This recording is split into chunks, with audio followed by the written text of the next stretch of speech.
Hi mga guys! Ang aking lulutuin ngayon ay Mojo's Potato. So, ito ang mga ingredients.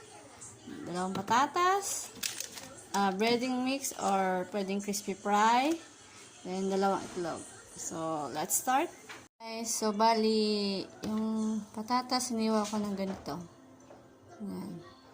And then yung dalawang itlog is binitin ko.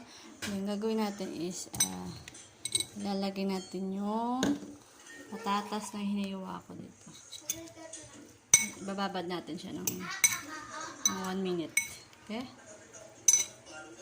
Guys, sisimulan ko na ang pagluto ng Mojo's Potato. So, binabad ko yung potato.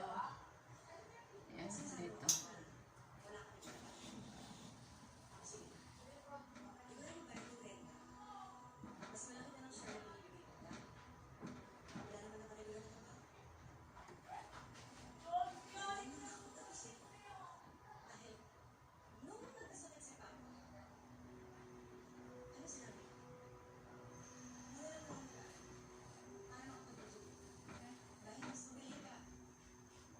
Guys, ito po, nagiging golden brown na siya. So, meaning kasi malapit na siyang maluto.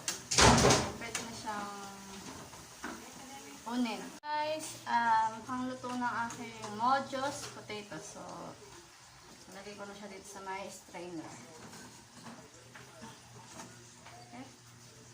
Then, ready to eat na siya.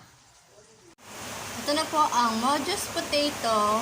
Tastes like a Shakey's Mojo's. So, ito po ang mayonnaise for dressing. So, tikman natin. Okay.